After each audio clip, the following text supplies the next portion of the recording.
Bonjour chères combattantes, combattants de l'amour et de la lumière. La période est riche et au-delà des apparentes contradictions et de la complexité des configurations des astres qui nous accompagnent, une grande cohérence émerge d'une compréhension profonde qui inclut les polarités opposées. En effet, les messages de l'univers se décryptent en termes d'énergie complémentaire. Et ça, il ne faut pas l'oublier, c'est très important. Alors, on va récapituler un petit peu les différents paramètres avec lesquels nous sommes invités à coïncider, à collaborer, à co-créer pour optimiser ce temps challengeant, je ne sais pas comment on dit, de nos vies, et cesser de résister ou bien de nous éparpiller à fuir le réel, à fuir cet enjeu finalement de notre chemin de vie. L'invitation est d'utiliser les énergies cosmiques pour nous relier équitablement au vivant, à nous-mêmes et aux autres. L'appel est évolutif à travers les transits des nœuds lunaires qui sont actuellement en Bélier-Balance. Si vous me suivez à travers ma newsletter, vous avez dû voir que j'ai déjà largement développé cet aspect. C'est un aspect important de cette année, et assez notable. Et donc le nœud sud en particulier, qui vient soutenir et renforcer depuis cet été là l'énergie solaire et le passage de l'équinoxe d'automne en Balance qui a eu lieu donc fin septembre, enfin le 23 septembre dernier. Et au-delà donc de la Balance, c'est l'axe entier qui est stimulé, l'axe Bélier-Balance, qui est stimulé afin de nous amener à prendre conscience de notre force assertive, de notre volonté, de notre élan actif, créatif et de notre impulsion à mettre au service de relations justes et équilibrées, dans un retour conscient vers soi, dans une intériorisation plus marquée de l'énergie de ce point de bascule de l'équinoxe qui coïncide aussi avec la saison des éclipses. Alors nous arrivons à la nouvelle lune en Balance, samedi, ce samedi qui arrive, samedi je ne sais plus, 13 ou 14,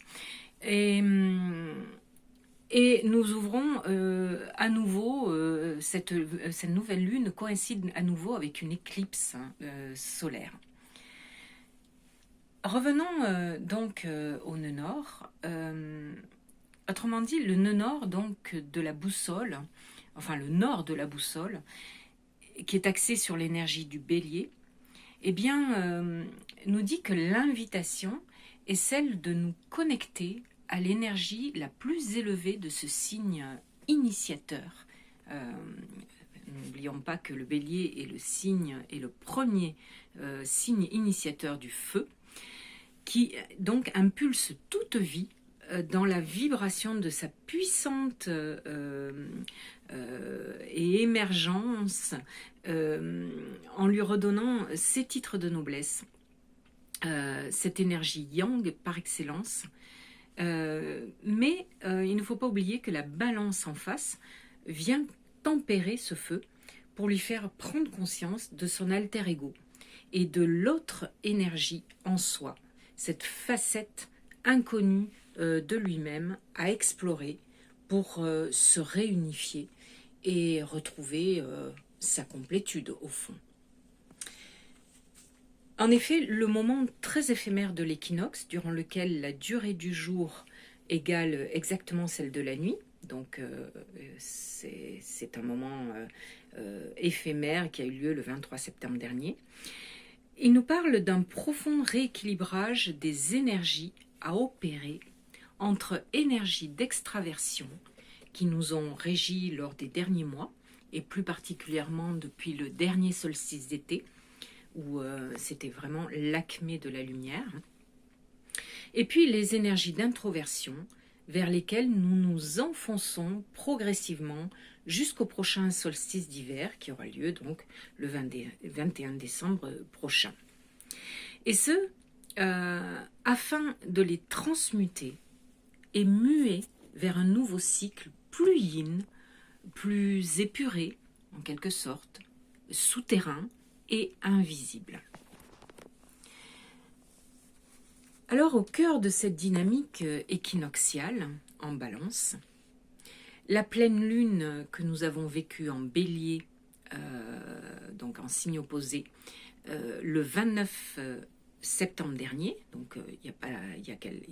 y a même pas 15 jours, eh bien, cette pleine lune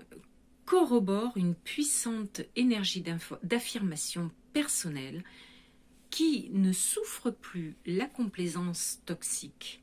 et qui entérine toutes les intentions posées 6 mois plus tôt, qui ont été étayées par 2 nouvelles lunes en bélier, dont une était totalement éclipsée par le soleil.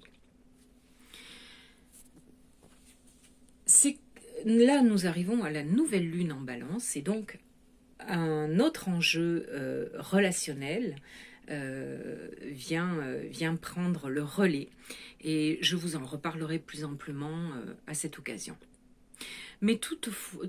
toujours est-il que c'est comme si toute la valeur de l'énergie d'amour tournée vers l'autre était la conséquence, était proportionnelle, était corrélée à la capacité d'affirmation de l'énergie d'amour centrée sur soi-même, devenue impérieuse et non négociable. Une reconquête, autrement dit, une reconquête de soi, parfois difficile, quand les blessures, les traumas et l'amour illusoire dans l'inconditionnalité et le déni ont contribué à ce que l'on ait déserté véritablement notre propre individualité, notre propre identité, en devenant l'ombre de nous-mêmes, incapable de briller de notre propre lumière. Vénus en Lion, qui vient de passer maintenant en Vierge, mais qui est resté longtemps en Lion, qui a rétrogradé en Lion durant une bonne partie des dernières semaines, voire mois, continue donc ses pérégrinations, quant à elle, et nous parle aussi et toujours de cet amour souverain et radiant, rayonnant, comme un leitmotiv finalement vers l'amour plus conscient et plus universel. Et le cycle de Vénus, qui est véritablement le symbole de l'amour, est soutenu par le cycle des nœuds lunaires. C'est pour cela que j'en parle, car il y a une vraie cohérence, une vraie convergence des énergies. Et c'est comme si le courage d'être soi devenait un impératif pour mieux aimer et être aimé, être en relation dans la justesse, dans l'authenticité, dans la réciprocité, dans l'équanimité, dans la souveraineté. La pleine lune en bélier, donc de cette fin septembre qui vient d'advenir, est venue consolider cette nécessité. Aujourd'hui, donc, nous en sommes déjà à la nouvelle lune en balance qui va plus loin et qui va venir véritablement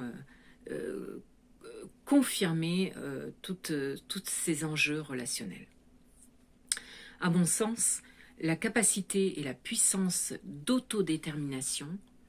affranchie de cette pernicieuse injonction de se subordonner et de donner son pouvoir à l'extérieur,